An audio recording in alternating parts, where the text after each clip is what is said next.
ونحن على ذلك لمن الشاهدين والشاكرين والحمد لله رب العالمين.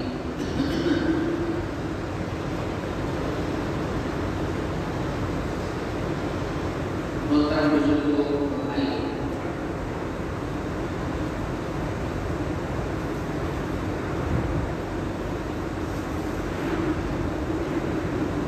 اللہ تعالیٰ نے آپ کو اور مجھے اور تمام مسلمانوں کو حضرت محمد رسول اللہ صلی اللہ علیہ وسلم کے واسطے سے قرآن پاک کی شکل میں ایک بہت بڑا انعام اور تحفہ عطا فرمایا ہے۔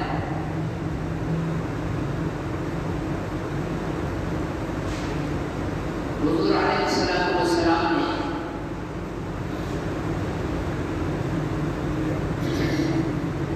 جب شروع میں قرآن پاک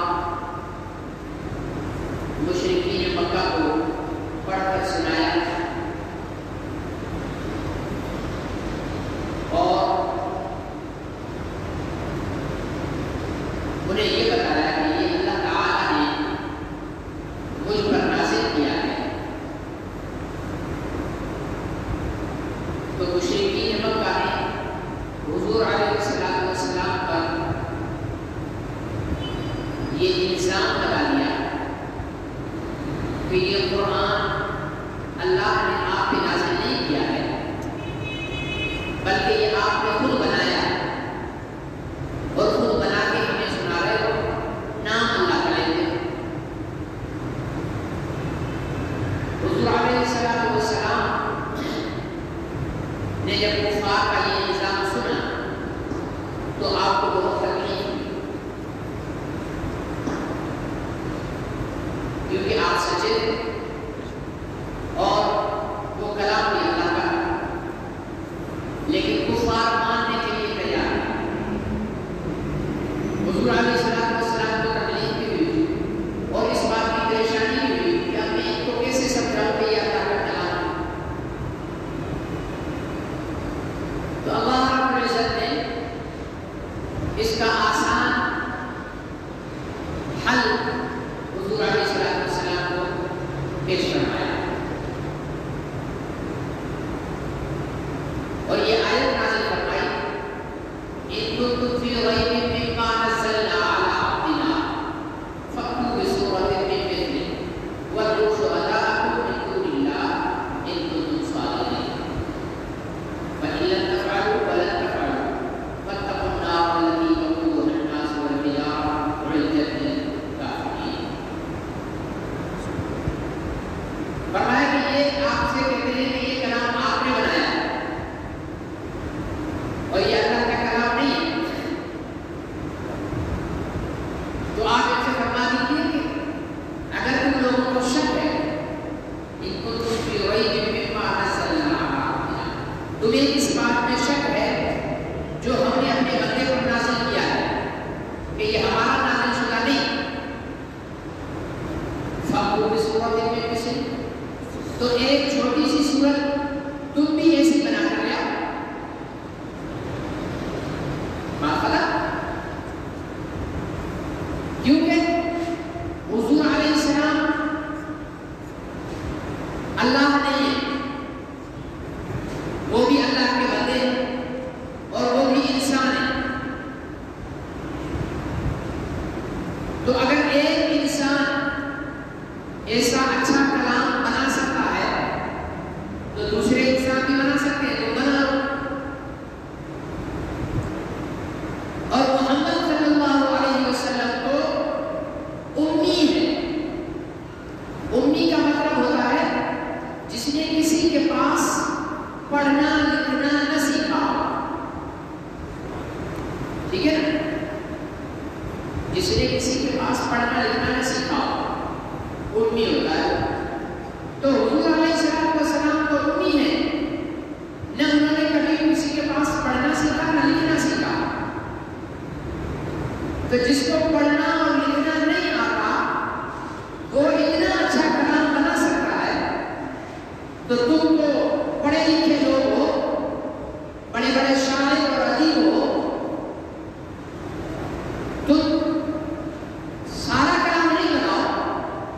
ایک چھوٹی سی صورت بنا کر لیا، فاتو کی صورت میں سے ایک چھوٹی سی صورت ایسی لے آؤ. اگر تم نہیں لا سکتے ہو وَادْعُوا شُهَدَاءَكُمْ، اپنے دوسرے مددگاروں کو بلاؤ، اللہ کو چھوڑ کر باقی ساری دنیا کے لوگوں کو جمع کر لو اور ایک چھوٹی سی صورت لے آؤ. ان کو تم صادقین، اگر تم اس دعوے میں سچے ہو کہ یہ محمد نے کلام بنایا ہے صلی اللہ علیہ وسلم، تو تم پورا ایسا کلام نہیں بناؤ، 30 پارے نہیں بناؤ، 114 سورتیں نہیں بناؤ، 6666 آیتیں نہیں بناؤ، تم سب سے چھوٹی سی صورت بنا کر لیا. آگے اللہ تعالیٰ فرمائے وَإِلَّا تَفْعَلُوا، اگر تم ایسا نہ کر سکے، یعنی قرآن جیسا کلام نہیں بنا سکے، وَلَن تَفْعَلُوا، اور اللہ نے یہ گارنٹی دے دی ہے ہرگز تم نہیں بنا سکو گے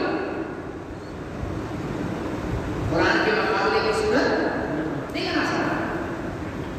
فَاتَّقُوا النَّارَ، تو پھر اس آگ سے ڈرو جس کا ایندھن انسان اور پتھر ہوں گے، اور وہ جہنم تیار کی گئی ہے کافروں کے لیے. جب یہ آیت نازل ہوئی، حضور علیہ السلام نے کافروں کو بڑا سنا، آ جاؤ یہ فیصلہ کرو، تم کہتے ہو کہ یہ کلام میرا ہے، تم بھی بناؤ. تو حضور علیہ السلام نے کافروں پر قرآن پاک کی سب سے چھوٹی سورت سورۃ الکوثر، اِنَّا أَعْطَيْنَاكَ الْكَوْثَرَ فَصَلِّ لِرَبِّكَ وَانْحَرْ إِنَّ شَانِئَكَ هُوَ الْأَبْتَرُ.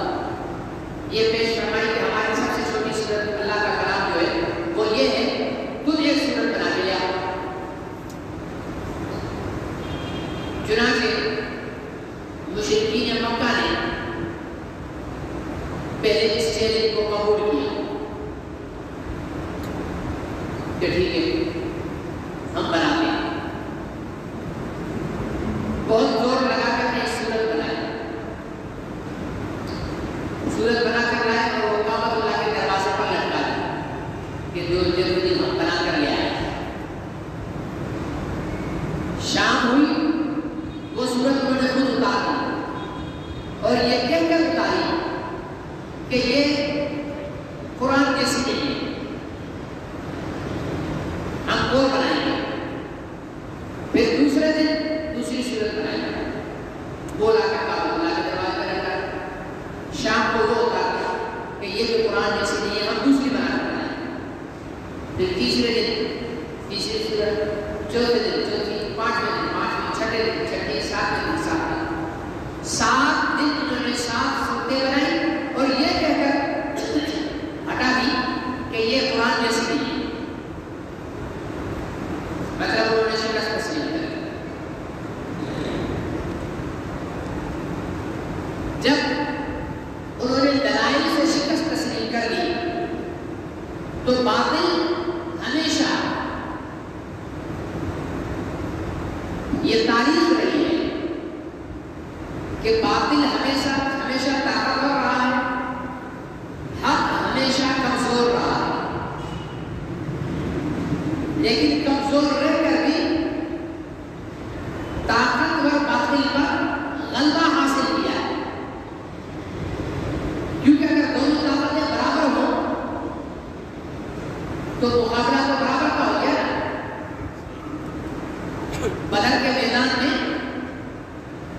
1000 مشرکین کا لشکر تھا اور 1000 کا صحابہ بھی ہوتے، پھر صحابہ کرام جیت جاتے تو دنیا کہتی ہے برابر سرابر تھے، جیت گئے تو کون سا کمال کیا. اس لیے وہاں اللہ تعالیٰ نے 313 کو منتخب فرمایا. 313 کم، اچھا پھر 313 بھی ہتھیار بھی نہیں، کھانے پینے کا سامان بھی نہیں، پیروں میں پہننے کو چپلے بھی نہیں، زرہ بھی نہیں، ڈھال بھی نہیں، تیر بھی نہیں، نیزہ بھی نہیں.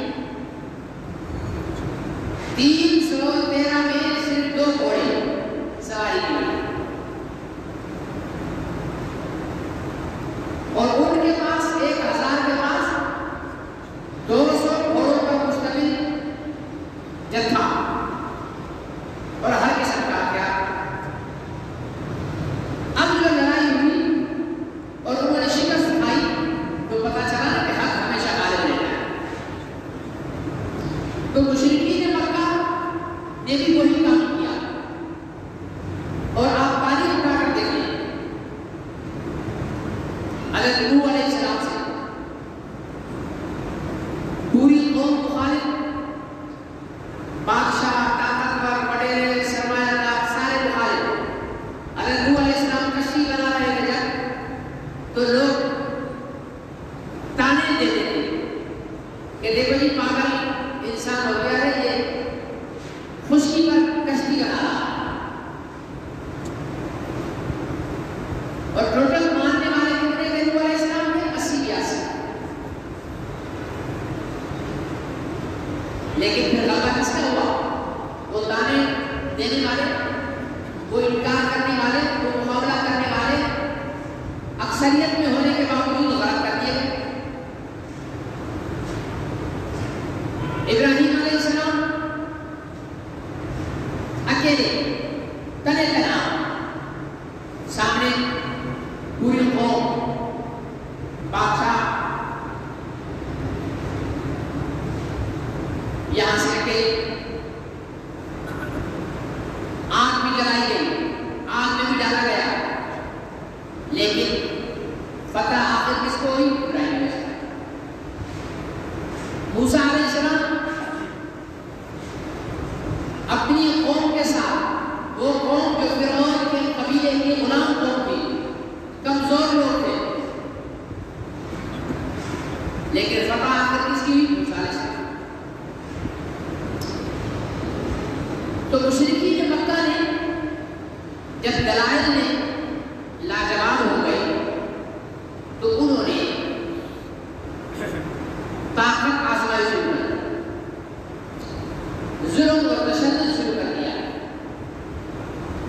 اور یہ آج تک یہی سلسلہ چلا. لیکن نتیجہ کیا ہوا؟ فائنلی حضرت محمد رسول اللہ صلی اللہ علیہ وسلم کے لائے ہوئے دین اسلام کو اللہ نے غالب فرمایا. آپ کی زندگی مبارک میں ہی پورے جزیرۃ العرب پر اسلام کا جھنڈا بلند ہوا. اور آپ کے دوسرے خلیفہ حضرت عمر بن خطاب رضی اللہ تعالیٰ نے 22 لاکھ مربع میل خطۂ زمین پر اسلام کا جھنڈا بلند کیا. اور آپ کے چھٹے خلیفہ سیدنا امیر معاویہ رضی اللہ تعالیٰ نے 60 لاکھ مربع میل پر اسلام کا جھنڈا بلند کیا.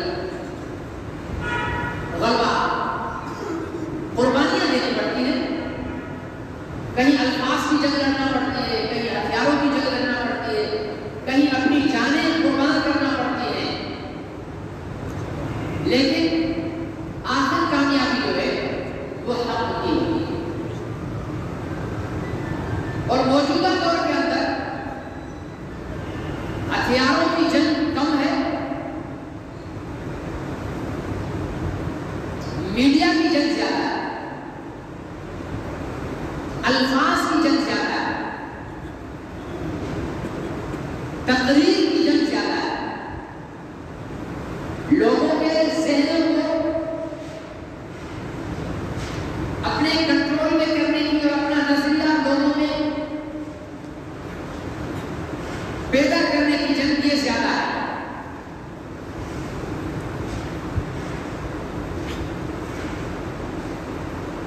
بات کچھ بھی نہیں ہوتی، لیکن میڈیا کے بلبوتے پر ایک بہت بڑا طوفان کھڑا ہو جاتا ہے. اور بہت بڑی بات ہو، میڈیا پر اس کو نہیں لے کر آؤ جیسے کچھ بھی نہیں ہوا.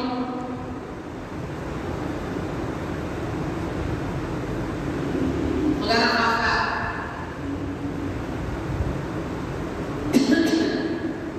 آپ دیکھیں میرے شہید برہما کی جب شہادت کا واقعہ ہوا تو سوشل میڈیا کا زمانہ تھا. پنڈی نے انہیں قتل کیا گیا، پورے ملک میں پلک جھپکتے میں پھیلنے کا 5 منٹ کے اندر پورے ملک میں آگ لگ گئی. کل خدا نہ کرے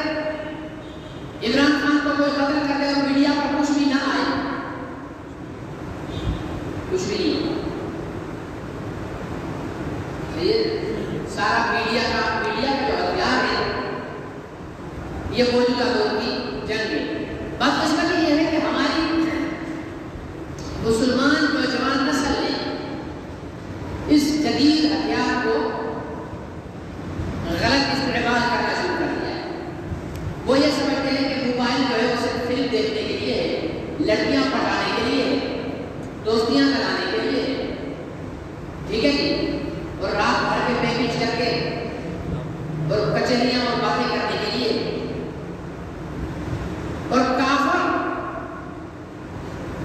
اس پر یہ کام نہیں کرتا، کافر اس پہ یہ کام نہیں کرتا، وہ اپنے مقصد پہ لگا ہوا ہے. وہ اس ہتھیار کو مسلمانوں کے دل اور دماغ کو الجھانے میں لگا ہوا ہے. کبھی کوئی شوشہ چھوڑا جاتا ہے، کبھی کوئی شوشہ چھوڑا جاتا ہے، کبھی علماء کے خلاف پروپیگنڈا، کبھی مدارس کے خلاف پروپیگنڈا، کبھی مساجد کے خلاف پروپیگنڈا، کبھی مذہب کے خلاف پروپیگنڈا. اور اب تو ڈائریکٹ ذات باری تعالیٰ پر حملہ. یہ میں تو اس کو سندھی نہیں مانتا. لوگ کہتے ہیں کہ سندھی ادیب ہے، سندھی ادیب نہیں ہے، ہندو ادیب ہے. ہندو ادیب بھی نہیں، ادیب ادب سے، ادب پہ معنی ہوتے ہیں تمیز. ایسے ہی ہے بھائی، بڑے کا ادب کرو. اور کسی زبان کے ادب کے مطابق کیا، جیسے اردو ادب، عربی ادب، کیا مطلب کہ زبان کے استعمال کے آداب. ٹھیک ہے نا، زبان کے استعمال. مثال کے طور پر کوئی مرد یوں کہے کہ میں کھانا کھاتی ہوں، تو یہ اردو ادب کے خلاف ہے نا. اردو ادب کیا کہتا ہے؟ کوئی پٹھان بچارہ کہتے ہیں کہ ہم کھانا کھاتی ہوں، تو ٹھیک ہے، اردو سے بیچی بھی نہیں ہے تو وہ جیسے بولے بلوچ کو الٹا بول دے. لیکن اگر اردو زبان بولنے والا بولے کہ میں کھانا کھاتی ہوں، تو یہ اردو ادب کے خلاف ہے. اردو ڈکشنری، اردو کے قواعد و ضوابط یہ بتاتے ہیں کہ مذکر کے لیے تا استعمال ہوتا ہے، مؤنث کے لیے تی استعمال ہوتا ہے. کرتی، کرتا، کھاتا، کھاتی، پیتا، پیتی، سوتا، سوتی. تو فرق ہے. یہ کس نے بتایا ہمیں؟ یہ اردو کے ادب نے بتایا. تو اگر کوئی ایسے ادب کے خلاف بات کرے گا تو وہ ادیب ہو سکتا ہے. تو یہ بھی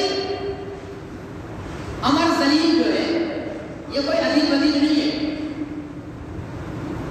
کیونکہ اس کی جتنی بھی بکواسات ہیں وہ سندھی قوم، سندھی ثقافت، ٹھیک ہے نا جی، اس کے بالکل برعکس ہے. کیونکہ سندھی قوم جو ہے وہ شاہ لطیف بھٹائی کو جاننے ماننے والی ہے. صحیح ہے. اور شاہ لطیف بھٹائی قرآن کا قاری، قرآن کا حافظ اور قرآن کا عالم تھا. مطلب یہ ہوا کہ سندھی علماء سے محبت کرنے والی قوم ہے. سندھی قوم سچل سرمست رحمت اللہ علیہ سے محبت کرنے والی قوم ہے. سندھی قوم عبداللہ شاہ غازی رحمت اللہ علیہ سے محبت کرنے والی. سندھی قوم حضرت عثمان برمندی اور لال شہباز قلندر سے محبت کرنے والی قوم ہے. سندھی قوم مخدوم نور رحمت اللہ علیہ سے محبت کرنے والی قوم ہے. سندھی قوم تاج محمود امروٹی رحمت اللہ علیہ سے محبت کرنے والی قوم ہے. سندھی قوم مخدوم محمد ہاشم کھٹوی رحمت اللہ علیہ سے محبت کرنے والی قوم ہے. تو میں چند ایسے بے غیرت لوگوں کو سندھی کیسے مانوں جو دین اسلام پر حملہ آور ہوں، جو قرآن پر حملہ آور ہوں، جو حضرت محمد رسول اللہ صلی اللہ علیہ وسلم پر حملہ آور ہوں، اور پھر سب سے بڑی بات یہ ہے کہ اللہ کی ذات پر حملہ آور ہوں. مجھے تو یہ ان قوم پرستوں پر حیرت ہے جو ابھی تک یہ کہہ رہے ہیں کہ اس کا مطلب کچھ اور ہو سکتا ہے، ویڈیو کا دوسرا حصہ بھی دیکھو۔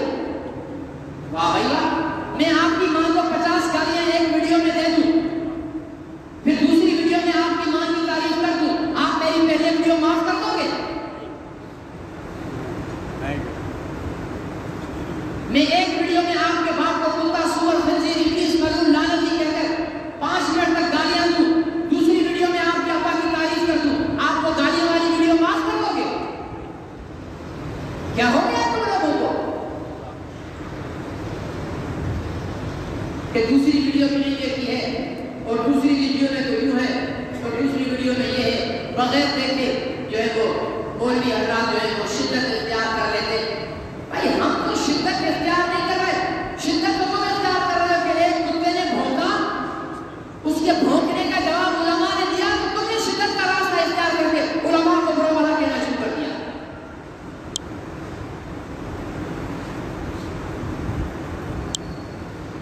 شدت تو تم لوگوں میں ہے۔ علماء کو ایک حقیقت بتا رہے ہیں کہ اللہ کی ذات آگ ہے۔ 20-22-4 منٹ کا کلپ ہے اس ملعون کا، اس 4 منٹ کے کلپ کے اندر 20-22 جملے حضور اللہ تعالیٰ کی بدترین گستاخی پر مبنی ہے، اور آخر میں اس نے اللہ تعالیٰ کے لیے لفظ استعمال کیا ہے مرون، مرون سندھی میں سور کو کہتے ہیں۔ حد دیکھیں، اور ہمارے خبیث دیشی، ہمارے ملعون قوم پرست، ہمارے بے غیرت قوم پرست وہ کہہ رہے ہیں کہ یہ مولوی شدت نہیں کرے، اس کا مفہوم تم لوگوں نے نہیں سمجھا۔ بھائی میں عمر ذلیل کو اور اس کے حامیوں کی ماں کو کتیا کہتا ہوں، اس کا کوئی دوسرا مفہوم بتاؤ مجھے۔ میں ان کی بیویوں کو بازاری طوائف کہتا ہوں، چکلے میں بیچنے والی کہتا ہوں، 500 روپے پر جو ہے اپنے آبرو بیچنے والی کہتا ہوں، اس کا دوسرا مفہوم مجھے سمجھاؤ۔ کیا نکالو گے اس کا دوسرا مفہوم؟ ایک شخص نے کھل کر، اور مجھے حیرت ہے اس بے غیرت مجنے پر، مجھے حیرت ہے اس بے غیرت مجنے پر جو اس کے ایک بے غیرتی کے جملے پر تالیاں پھیٹ رہے ہیں۔ تو انسان ہو گیا کوئی بدترین مخلوق کو زمین پر رہنے والے، اللہ کی توہین ہو رہی ہے اور تم تالیاں پھیٹ رہے ہو۔ اور مجھے اس سے زیادہ حیرت ہے اس بے غیرت ادارے پر اور اس کے ذمہ داروں پر جن بے غیرتوں نے یہ فنکشن کر کے پروگرام کروایا ہے۔ اچھا بیچ میں ایک اور پک لگا دی کہ یہ تو 2017 کی ہے۔ اچھا 2017 میں اگر میں نے تمہاری ماں کو گالیاں دی ہوں تو معاف کر دو گے؟ مطلب جو ابھی گالی دی جائے وہ گالی ہے، جو پہلے دی جائے وہ گالی نہیں ہے۔ تمہاری بیٹی کا کوئی 2017 میں ریپ کر دے چھوڑ دو گے کہ ابھی تو 2021 ہے، یہ ریپ تو 2017 میں ہوا تھا، اسے چھوڑ دو گے؟ تمہاری ماں کے ساتھ کوئی ریپ کر دے ابھی سو 2005 میں کر دے، 2017 کو چھوڑو، 2005 میں تمہاری ماں کے ساتھ تمہاری بہن کے ساتھ کوئی ریپ کر لے تو تم 2021 میں چھوڑ دو گے کہ نہیں یہ تو 2000 اس کا ریپ کی ویڈیو آج لے کر آ جائے مارکیٹ میں، وہ ریپ کیا ہو اس نے 2005 میں اور وہ ریپ کی ویڈیو ابھی آ جائے سوشل میڈیا پر، تو کون سا ایسا بیٹا ہوگا اور کون سا ایسا باپ ہوگا جو اپنی بیٹی اور اپنی ماں کی پرانی ریپ کے ویڈیو پر چپ کر کے بیٹھ جائے گا کہ نہیں یہ جو پرانا ہو گیا تھا ہو گیا سو ہو گیا؟ ایسا ہوگا؟ ایسا کہیں نہیں ہوتا۔ اور پھر کیا کہتے ہیں؟ عمر جلیل جانے خدا جانے،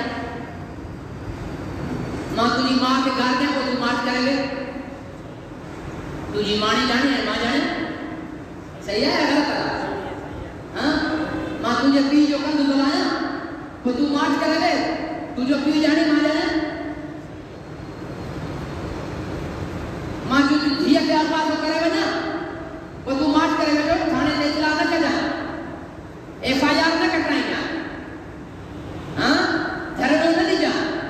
تجھے دیا کہ مامانی کھپایا تو مارکیٹ میں منڈی میں تو مارٹ کرے گا تجھے دیا جانے وہاں جانا صحیح ہے نا اصول نہیں ہویا ہے جیسے وہاں چاہتا تا عمر جلیل جانے ہیں اللہ جانے کہاں کیا خریدا ہو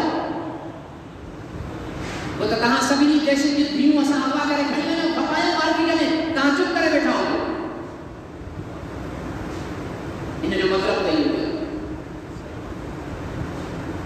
بڑے ایکڑو بدماش سوشل میڈیا کے مسٹر سندھی کے نالے سے وہ کہتے ہیں کہ اندھیرے میں بڑی دور کی سوچی اور وہ کہہ رہا ہے بس خدا کو بہت ہوتے ہیں ہندوؤں کا بھی خدا ہے سکھوں کا بھی خدا ہے مسلمانوں کا جو خدا ہے وہ تو اللہ ہے نا عمر جلیل نے اللہ کا نام تو نہیں لیا کہ تم غصہ کر رہے ہو اب اس بدماشی دیکھو ورنہ عمر جلیل نے اپنے اس افسانے میں اس گفتگو میں اللہ کا نام تو نہیں لیا اس نے تو ایک عمومی لفظ بولا ہے خدا ٹھیک ہے نا نہیں دلیل لیے چلو اب مان لیتے ہیں ٹھیک ہے وہ یہ صحیح کہہ رہا ہے کہ ہندوؤں کا خدا اور ہے عیسائیوں کا خدا اور ہے ان کے نظریے کے مطابق ہندوؤں کا خدا گائے یہ خدا ہے خدا لفظ فارسی کا ہے وہ بول رہا ہے کہ قرآن میں کہاں ہے خدا حدیث میں قرآن خدا کہاں ہے جب خدا نہ قرآن میں ہے نہ حدیث میں ہے اس نے اللہ کو نہیں بولا اس نے تو خدا بولا ہے تو تم لوگوں کو کیوں آگ لگی ہے اس بدبخت نے اپنی گفتگو یہاں سے شروع کی ہے کہتا ہے کہ ماں خدا کو پوچھو تو ہند اللہ کو 20,000 25,000 نبی 24,000 ہو گیا انہیں نے کہا بھی عورت نبیانی نہ ہے سمجھ آئی سمجھو تھا یا کون رہا سمجھو تھا جدید زمان مچی گا آنے تو سندھی سمجھتا سندھی کو سمجھتا تو پرانا زمان میں تو گوٹھ والا شہر کو نہیں تھا شہر والا گوٹھ کو نہیں تھا چاہے چھوٹا ماں خدا کا پوچھو تو ایک لاکھ 24,000 نبی موکلے کا نبیانی چھوڑے موکلے آنے تمام ادھارے 1,24,000 نبی ہندو نے خدا موکلیا جواب دو ہندو نے خدا موکلیا عیسائی نے خدا موکلیا یہودی نے خدا موکلیا 1,24,000 نبی جو عقیدوں کے جو کیا موکلیا اللہ موکلیا نا سیدھو اللہ نے نشان بنایا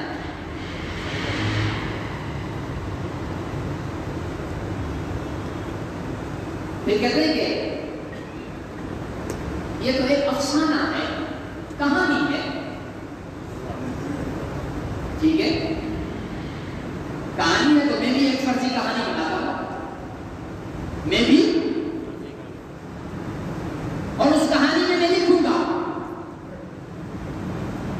کہ عمر جلیل کی بیٹی کو میں نے فلانی بازار سے خریدا اور فلانے چکلے میں بیچ دیا آپ کو اعتراض نہیں ہونا چاہیے صحیح ہے یا غلط ہے اس کی حمایت کرنے والے فلانے قوم پرست کی ماں کو میں نے فلانی مارکیٹ سے اٹھایا اور فلانی مارکیٹ میں بیچ دیا اب وہ 500 روپے دہاڑی پر اپنی عزت بیچ رہی ہے افسانہ لکھوں گا کیا لکھوں گا افسانہ لکھوں گا غصہ نہیں ہونا کیونکہ ہمیں بھی خود کہہ رہے ہو نا کہ اس نے تو افسانہ لکھا تو تم غصے کیوں ہو رہے ہو تو ہم بھی تمہاری ماں بہن بیٹی کے لیے افسانہ لکھیں گے غصے تم بھی نہ ہونا صحیح ہے بات سن کے صحیح ہے میں افسانہ لکھوں گا اس افسانے میں لکھوں گا کہ عمر جلیل جو ہے وہ ایک خنزیر ہے آپ اسے نہیں ہونا صحیح ہے تمہارے ایک خبیث نے اللہ کی توہین کی ہم نے اس کے خلاف آواز بلند کی تو کہتے شدت پسندی ملن شدت پسندی اختیار کرے شریعہ ملا آپ میں مبارک دی جائیں تو بھائی تم بھی تو اس کتے کی حمایت میں کتے کی طرح بھونک رہے ہو صحیح ہے نا غلط ہے؟ تمہیں وہ کتا عزیز ہے، ہمیں رب العالمین عزیز ہے. کتے کتے کے لیے بھونکیں گے، انسان اپنے رب کے لیے بولیں گے. صحیح ہے یا غلط ہے؟ کتا کتوں کے لیے بھونکتا ہے، ہم بندے جس رب کے ہیں ہم اس کے لیے بولیں گے. تو اگر تم کتے کے لیے بھونکو تو شدت پسندی نہیں ہے، ہم اپنے رب کے حق میں بولیں تو شدت پسندی ہے. اصول تو برابر رکھو نا. تمہیں جو دل میں آئے تم بولتے جاؤ، ہاں جو دل میں آئے تم بولتے جاؤ. تم اللہ کو بھی گالی دو، تم رسول کو بھی گالی دو، تم قرآن کو بھی گالی دو، تم عالم کو بھی گالی دو، تم حافظ کو بھی گالی دو، اور تم یہ سمجھتے ہو کہ تم گالیاں دیتے رہو گے اور سامنے سے رد عمل نہیں آئے گا. ایسا رد عمل آئے گا کہ تمہاری سات نسلیں یاد رکھیں گی. تمہاری زبانیں کاٹ کر کتوں کو کھلا دی جائیں گی. تم نے مسلمان کو اتنا کمزور سمجھا ہے کیا؟ جو مسلمان اللہ کے لیے اپنی جان دے سکتا ہے وہ اللہ کے لیے جان لے بھی سکتا ہے. تو میرے عزیز دوستوں اور بزرگوں، میں عرض یہ کر رہا تھا کہ یہ سوشل میڈیا کا زمانہ ہے. اس ہتھیار کو ان دشمنوں کے خلاف استعمال کرو. دین حق کی بات کو اس پر پھیلاؤ اور لکیر کے فقیر بھی نہیں بنو. مکھی پہ مکھی مارتے. وہ ایک پوسٹ میں نے دیکھی، بھائی اس سال رمضان المبارک جو ہے وہ 24 مئی کو آئے گا اور حضور علیہ السلام نے فرمایا ہے کہ جو رمضان المبارک کی پہلے خوشخبری دے گا تو اس پر جنت واجب ہے. کہاں فرمایا ہے؟ ہم نے تو 12 سال مدرسوں میں مارے کھا کر پڑھایا، ہم نے تو ایسی کوئی حدیث نہیں دیکھی. تو نے کہاں سے دیکھی؟ اور 24 اپریل کو کب آ رہا ہے رمضان؟ رمضان تو تیرا کیا ہے؟ ہم اتنے لکیر کے فقیر اور بھیڑ چال ہو گئے ہیں کہ ہم عقل و شعور کو استعمال ہی نہیں کرتے ہیں کہ یہ جو پوسٹ آئی ہے، یہ جو تحریر آئی ہے، یہ آج کی ہے یا کل کی ہے، یا ایک کوئی پرانے دور میں 15 سال پہلے کوئی گستاخ رسول گاڑی میں جل کر مر گیا تھا، اس کی تصویر ایک آ گئی اور ہماری بھیڑ چال کو 15 سال بعد کسی نے وہ شیئر کر دی. مسلمانوں مبارک ہو، ایک گستاخ رسول آگ میں جل کر مر گیا. بھائی دیکھا ہے کب مرا؟ بیگن میں بیج ذرا تھوڑے سے ایسے ترتیب سے بنے ہوئے ہوں گے، لگ رہا ہوگا کہ اللہ لکھا ہوا. بھائی مبارک ہو، بیگن پہ اللہ آ گیا. اچھا بیگن پہ اللہ نہیں آتا تو پھر اللہ نہیں ہے کیا؟ روٹی پکاتے ہوئے روٹی جل گئی، اس میں تھوڑا سا نشان ایسے سارا اللہ کا بن گیا. بھائی دیکھو دیکھو، مبارک ہو مسلمانوں، اللہ کے سچے ہونے کی دلیل روٹی پہ اللہ لکھا گیا. نعوذ باللہ اگر کہیں روٹی پہ اللہ نہیں لکھا ہوا تھا تو اللہ سچا نہیں ہے پھر؟ یار عقل سے کام لو میرے بھائیو. کیوں اپنے تماشا بناتے ہو؟ کیوں اپنے پاک رب کی ذات کا تماشا بناتے ہو؟ پاگلوں نے تھوڑا سا شکل تصویر بنا لی، محمد لکھا ہوا ایسے آ گیا یا اللہ لکھا ہوا آ گیا. دیکھو مسلمانوں تمہارے ہونے کی دلیل آسمان پہ بھی اب اللہ لکھا آ رہا ہے. اگر آسمان پہ اللہ اور محمد نہیں لکھا ہو تو پھر ہم باطل ہیں. یہ بچگانہ اور بیوقوفانہ پوسٹیں، یہ بھیڑ چال والی روایت کو ختم کرو. باشعور قوم بنو، سمجھدار قوم بنو. ایک حدیث بھی اگر آپ کے پاس موبائل میں پہنچ رہی ہے تو جب تک مستند عالم سے اس کی تصدیق نہیں کرو گے آگے بھیجنا حرام ہے. سن لو میرے الفاظ. کیوں؟ اس لیے کہ اگر وہ حدیث نہیں ہے اور تم نے اس کو حدیث بنا کر بھیج دیا ہے تو حضور علیہ السلام نے فرمایا کہ جس شخص نے میری طرف جھوٹ منسوب کیا پھر اسے چاہیے کہ اپنا ٹھکانہ جہنم میں بنائے. آپ کو تصدیق ہے ہی نہیں کہ یہ حدیث ہے، آپ نے آگے بھیج دی، آگے شیئر کر دی. اور ہمارا تو آج کل اسلام اور ایمان بس شیئر پر رہ گیا ہے. جو سچا مسلمان ہوگا وہ شیئر کرے گا، جو نہیں کرے گا وہ کافر ہے. نبی سے پیار کرتا ہوگا وہ کیوں ایموشنل بلیک میلنگ کرتے ہو سوشل میڈیا پر؟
اسلام کی سربلندی کے لیے بنایا تھا، انہوں نے جو ملک قرآن کی سربلندی کے لیے بنایا تھا، انہوں نے جو ملک محمد عربی کی عزت اور ناموس کے تحفظ کے لیے بنایا تھا، اسلام کی سربلندی کے لیے بنایا تھا، آج اسی ملک کے اندر اللہ کو گالیاں دی جا رہی ہیں اور بے غیرت کہتے ہیں اللہ جانے گالی دینے والا جانے. کیوں بھائی؟ پوری شدت رکھو، سوشل میڈیا استعمال کرنے والوں پوری شدت سے لڑو، یہ تمہاری انگلیاں گواہی دیں گی، یہ تمہارے موبائل کی اسکرین گواہی دے گی کہ تم اسلام کی سربلندی کے لیے سوشل میڈیا کے میدان میں کھڑے تھے سپاہی بن کر. آج کی جنگ کا انداز یہ ہے، اس انداز سے لڑو، اس میدان کے سپاہی بنو، شدت اختیار کرو، تانے سے مت ڈرو، بھونکنے والے بھونکتے رہیں گے، یہ کافر کبھی تم سے راضی نہیں ہوگا. وَلَن تَرْضَىٰ عَنْكَ الْيَهُودُ وَلَا النَّصَارَىٰ حَتَّىٰ تَتَّبِعَ مِلَّتَهُمْ. خدا نے کہہ دیا یہ یہودی اور عیسائی تب تک تم سے راضی نہیں ہو سکتے جب تک تم یہودی یا عیسائی نہ بن جاؤ. تو بنو گے؟ یہودی بنو گے؟ عیسائی بنو گے؟ تو پھر راضی نہیں ہوگا تم سے کوئی کفر. ننگے ہو کر بھی گھومو گے تو کوئی راضی نہیں ہوگا، کیونکہ تم پر لیبل کلمے کا لگا ہوا ہوگا، لیبل محمد عربی کی غلامی کا لگا ہوا ہوگا، لیبل اسلام کا لگا ہوا ہوگا. جب تک یہ اسلام کا لیبل لگا ہوا ہے تم پینٹ شرٹ پہنو، تم کلین شو رہو، کفر کی نظر میں داڑھی والے ملا جیسے ہی خطرناک ہو، تم ننگے سر پھرو پھر بھی امامہ پہننے والے ملا کے برابر خطرناک ہو تم کفر کی نظر میں. تم رہو گے ان کے لیے خطرناک، تو کفر کو کیوں راضی کرتے ہو؟ کفر کو کیوں بناتے ہو؟ کفر کے لیے اپنے اندر تبدیلیاں کیوں لاتے ہو؟ تم تبدیلی لاؤ محمد عربی کے لیے، تم اپنی زندگیوں میں تبدیلی لاؤ اللہ کو راضی کرنے کے لیے جو تمہیں کچھ دینے کی طاقت بھی رکھتے. کافر کو خوش کرنے کے لیے کچھ نہ کرو تو لڑو گے یہ جنگ انشاءاللہ، اس جنگ میں جمے رہو گے انشاءاللہ، مسیحت کا شکار تو نہیں ہوگے. ہمارا مطالبہ ہے پاکستان کی ایجنسیوں سے کہ یہ خبیث کا بچہ ابھی تک کیوں گھوم رہا ہے، جس نے اللہ کو سور کہا ہے، کھلا کھلا کہا ہے، بڑی مجلس میں کہا ہے، لکھا کہ میرا دل تو چاہا، ہم ایک اس کے کنارے تالاب کے کنارے کھڑے ہوئے تھے، میرا دل چاہا کہ میں اللہ کو دھکا دے دوں. ایسی واہیات بکواس کی ہے اس حرامی نے، اور وہ پاکستان میں ابھی تک زندہ ہے. ہمارا ایجنسیوں سے مطالبہ ہے، ہمارا عدلیہ سے مطالبہ ہے، ہمارا حکمرانوں سے مطالبہ ہے، سائبر کرائم والوں سے مطالبہ ہے، اس خبیث کو پکڑو، قانون کے کٹہرے میں لاؤ، اور جو قانون کے مطابق اس کو سزا بنتی ہے وہ دی جائے. صحیح ہے یا غلط ہے؟ سب نہیں بولتے؟ یا خیال ہے کہ اللہ جانے اور وہ جانے؟ ہاں، اللہ جانے وہ جانے نہیں، ہم جانیں گے کہ ہمارے رب کو کون کیسے گالی دیتا ہے، ہم لیں گے حساب کہ ہمارے رب کو کون گالی دیتا ہے. اور انشاءاللہ اس پر چپ نہیں بیٹھے، لیکن اس حکومت سے خیر کی توقع مت رکھنا. اس حکومت سے ملک کا تو بیڑا غرق کر دیا اس نے، اب ہمارے ایمان کے پیچھے پڑے ہوئے. فرانس کا سفیر اب تک اپنی گود میں بٹھایا ہوا ہے، جس فرانس کے حکمرانوں نے سر عام سرکاری سطح پر محمد عربی کی گالیاں دینے کا اعلان کیا، توہین کرنے کا اعلان کیا، اس کے سفیر کو آج تک ہمارے حکمرانوں نے اپنے ملک میں بٹھایا ہوا ہے. اس سے بڑی بے غیرتی ہو سکتی ہے؟ تو ایسے بے غیرتوں سے اور اچھائی کی کیا توقع ہوگی؟ لیکن ہمارے بزرگ، ہمارے اسلاف قانون کے دائرے میں رہ کر جنگ کرنے کی بات کرتے ہیں، تو ہم قانون کے دائرے میں رہیں گے. لیکن حکمرانوں ایک بات کان کھول کے سن لو، قانون کے دائرے کے پابند نہیں، ہاں سب تمہاری عدالتوں کے پابند نہیں ہے۔ کچھ ایسے بھی ہوتے ہیں جو تمہاری عدالتوں میں آ کر گستاخ رسول کو واصل جہنم کرتے ہیں، جیسے خالد نے کیا۔ صحیح ہے؟ وہ میری بات نہیں مانتا، ایسا شخص میری بات نہیں مانے گا۔ اس لیے قبل اس سے کہ کوئی غازی خالد اٹھے، قبل اس سے کہ کوئی ممتاز قادری اٹھے، قبل اس سے کہ کوئی علم الدین اٹھے، تم خود اس کتے کو لگام ڈالو، ورنہ ہم سے شکایت نہ ہو۔ ہم تو پھر بھی قانون کا دامن پکڑ کر رکھیں گے، لیکن ہر نوجوان ہماری بات نہیں مانتا۔ اس قوم میں غازی خالد بھی موجود ہیں، اس قوم میں غازی علم الدین بھی موجود ہیں، اس قوم میں ممتاز قادری بھی موجود ہیں کہ جس گورنر کی حفاظت کی ڈیوٹی پر معمول تھا، جب اس نے نبی پاک کی توہین کی تو اسی مزدور سے اسے جہنم میں پہنچایا۔ سب نہیں مانتے ہماری، سب نہیں مانتے امن کی بات، سب نہیں مانتے قانون کی بات۔ یہاں ایسا طبقہ بھی ہے جو کہتا ہے کہ بھاڑ میں گیا تمہارا قانون، بھاڑ میں گئی تمہاری پارلیمنٹ، جہنم میں گیا تمہارا جو ہے اصول۔ ہم محمد عربی کی عزت کے لیے، ہم اپنے رب کے لیے اپنی جان دینے کے لیے تیار ہیں۔ ایسے لوگ موجود ہیں۔ ایسی نوبت نہ آئے کہ پاکستان کی سرزمین پر اور سندھ کی سرزمین پر کوئی لہو بہے، ناحق خون ریزی ہو، فساد پیدا ہو۔ ہم سندھ کے امن کے لیے، ہم پاکستان کے امن کے لیے، اس مملکت خداداد کی سلامتی کے لیے حکمرانوں کو یہ بات واضح طور پر کہنا چاہتے ہیں کہ آپ کو ایسے بدماشوں کو لگام دینا پڑے گی، قانون کے کٹہرے میں لانا پڑے گا، ان کو سزا